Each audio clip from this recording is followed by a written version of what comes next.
Hello, welcome to the Sideboard here at the StarCityGames.com Open Series in Atlanta. I'm Nick Miller alongside Min Nguyen. How you doing, sir? Doing great, how are you? Doing pretty good, as are you. Just generating giant creatures and ramping to just outrageous lengths here in Standard. Oh yeah. Playing green-red Eldrazi. So we saw a couple of these Eldrazi decks last week in Indianapolis. People like Ollie trying to just 5 colors all over the place. We saw green-white. But you're playing green-red, a much more streamlined package version of this deck. Now, talk about how you came to this build and why this is kind of where you should be in terms of playing Eldrazi. All right, so this idea came from my friend David Mayer. He recently crushed a tournament that was local for a case of Battle for Zendikar, and he played just straight mono green. And it was basically this deck, but it didn't have any of the red spells and didn't have Oblivion Sower, which I thought was a little odd because Oblivion Sower is ridiculous. The card's fantastic. I really wanted to play with Kiora because I really like the card a lot. So I decided to try to splash blue since the land base is insane right now. Right. So it's free. If you go turn 2 Mana Dork into turn 3 Kiora, on turn 3 you can use her plus ability to untap a land and a creature and play another Mana Dork, and you're able to play Ugin on turn 4. Which is insane. Nobody can beat that. So like even if Ugin wipes my board, we're on turn 4, man. What are you gonna do? Yeah. Right. And then I play tested a lot of this online and locally, and I was just losing to all the mono red decks. So I was like, maybe blue isn't the best idea. Sure, Kiora like ramps you absurd, and the mid-range decks can't beat it. But I decided to, you know what? I'll add red, try Fiery Impulses in the main, try a Tarka, and here it is. Tarka's insane still. Yeah. Cut some of the cute action in blue, go for just more cutthroat red, make sure you can kill all the things that are attacking you early. Now the thing that's interesting about your build is you have, like you said, you have a bunch of the 2-drop mana producers. So you've got Rattleclaw and you have Whisperer, which is something we haven't really seen going to like the full 8 of that. Yeah. On top of that, you have Niss's Pilgrimage and Explosive Vegetation. So you're not messing around. We're going straight for it. You're getting real big, real fast. You don't have, you know, the new Mana Rock from Battle for Zendikar, but you do have something else, which is interesting because we didn't see this in Ali Antrazi's build, which is the Temple, the Shrine of the Forsaken Gods, which is, as you put it, Soul Ring for Eldrazi. It's ridiculous. I can't believe this card's not legendary. It doesn't fit the flavor, and it's like, the land is ridiculous. When you ramp, sure you have to be on this game plan, but when you ramp to that game plan, the land is a freelo, and you can cast Rattleclaw Mystic, more fit for just the soul land and a regular land. I'm sure you can do a lot of other things with it. It's really nice. Well, you mentioned to me earlier just lines of plays where you can have the mana to do stuff like bring back an Ugin, you know, with your Haven, and then have the mana to just play Ugin again because you have a couple of these, you know, along with your 8 lands. Yep. So you have all of the action going on there. Let's talk about your big threats. You have Oblivion Sower, which if anyone played the Battle for Zendikar pre-release knows that card's just an absolute beating. Oh man. You play that, you get a bunch of lands, allows you to ramp even more. And then of course Ugin and Ulamog, kind of the 1-2 punch we've seen in these decks. But you have something else. You have Dragonlord Atarka, full 3 of, really just there to wipe the board. Yeah, Atarka, you know, comes down a turn earlier than Ugin if I don't have the soul land. So that turn where you just help you stabilize and you're able to cast something even bigger afterwards, it's a real game changer. Another thing is interesting about the Sower is the ways you can kind of disrupt what your opponent's trying to do with their mana if you hit one of their key lands. A lot of these decks, super greedy, only one of like their splash duels or 2, and then like a basic. You can often mess that up, sort of like old school Night Veil Spectre when they would take cards from an opponent's deck. A lot of times I just take out their one-of sources, and like these Jeskai black decks, I just take out their black sources and then I start playing Ulamogs and getting rid of the rest of their black sources or their white sources, and their mana base is completely wrecked.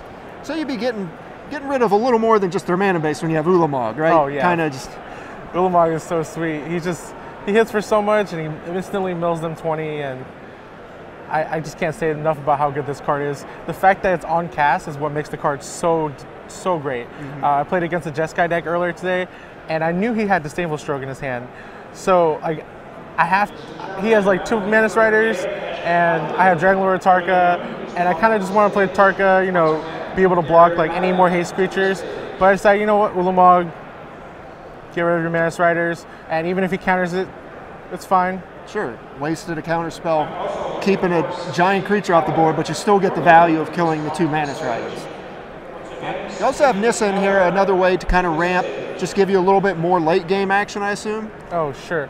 Nissa has been phenomenal. At first, she was at 1 of, and then she slowly jumped to a 2 of, and phenomenal all day, all play testing. She flips consistently because of the ramping. We're going to the Pilgrimage and to the Explosive Vegetation. She flips consistently really fast, and she'll just draw you cards. Yeah, I imagine that's something this kind of deck needs. Once you just empty your hand, you know, if they somehow find a way to deal with your big threat, you have to just be able to juice back up, and Nissa allows you to do that. I wish there was some sort of harmonized effect, but that would be really, really too powerful. Yeah, I think the best you can get is like Shamanic Revelation. Yeah. Not quite what you're looking for Not in quite. this deck. But all right, so we've seen the ramping. Let's take a look at the sideboard. We have to start off with like can't even. So we didn't see this. We haven't seen this, I don't think, hit the battlefield in standard yet. What's this doing? Where's this coming in, and what's the game plan? So this can't even. Put on my board. Me and my friends have this joke where they photoshopped my face on it, and they called it Void Minower. So it's hilarious. So I have to put one on the sideboard, but also like I know a couple people playing Ugins and Ulamogs in their deck, and this guy just comes in along with the From Beyond, so I can search it, or an Ulamog or something. This guy just comes in and says you cannot play your Ulamogs, you can't play your Ugins. Even though Ugin's not very good in the mirror, but you can't play your Ulamog's, which is huge. Can't get rid of him. Yeah, it's something you don't think of, but in a mirror type match, we see these other Eldrazi decks popping up, shutting down their Ulamog. Seems pretty good.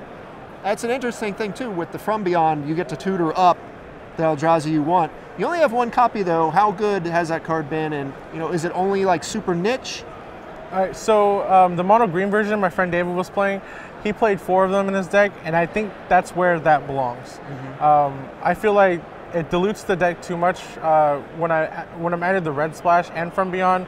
I feel like we have enough to get there already. From Beyond's insane. Don't get me wrong. I think the card's insane. The fact that it produces 1/1 Scions instead of 0/1s over the Awakening Zone, the 1 mana is way better, and you can pay 2 to search for anything. The card's absurd. But right now, the meta, I think, is way too fast. Everyone's even cutting their tri-lands to just play untapped lands and just cast Mantis Rider on you. And I think it just doesn't do anything enough. Sure. Okay. You've got the green Arashan Cleric, basically, here, the Jauti offshoot here. That's an interesting one. We haven't really seen that. You're just trying to find a way to beat Mono Red, I assume. For sure. Mono Red, like I mentioned earlier, was the deck's weakest matchup. Atarka Red, any variation of like little creatures. So I instantly was like, all right, how can we gain life in green? I mean, we have Feed the Clan, which I'm considering putting back in. At first it was in, and then I was convinced to take it out, but I think I've convinced myself to put it back in. The Jauti offshoots are insane. They're 0/3s, and you play Explosive Vegetation, you do exactly what you want. You gain 2 life, and you put 2 lands into play. How much better can it be, right? Hangerback Walker, a card that we're just seeing all over the place in every type of deck. You have it in your sideboard, trying to just go wide. Again, Hangerback Walker is for the red deck, and the Hangerback Walker is so good against red decks. It's just, you kill it, you have more blockers, and it gives you the time you need to like get to the end game. You already mentioned Mantis Rider being an issue, so you got some plummets there.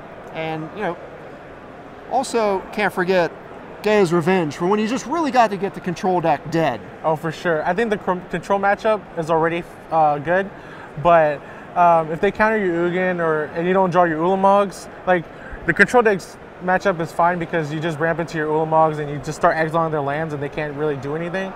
But if you just play Gaia's Revenge as well, it puts them on a clock and they really can't do anything.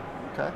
All right, so we're a couple of rounds in. You're X2, but you know you've had a couple rough matches against Mono Red. Yeah. You know, other than the idea of possibly bringing back Feed the Clan, any changes you'd like to make, or you know, see where the ramp decks are moving toward, you know, next week in Standard?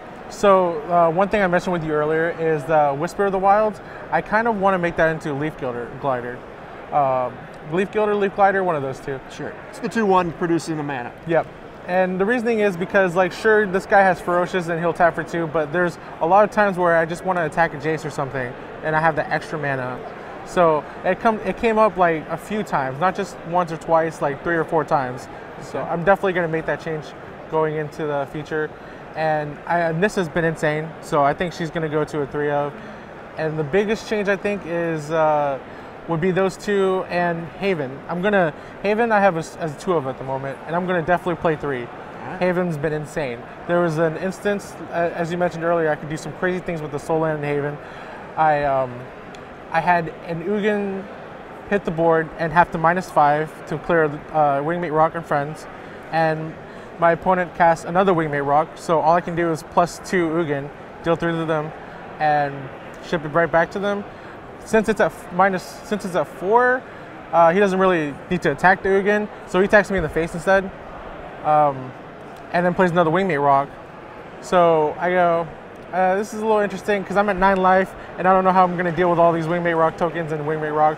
So on my turn, I just -4 Ugin, bring it back, cast it again, -5. And he's like, he didn't see that line? It was a sweet line. Yeah.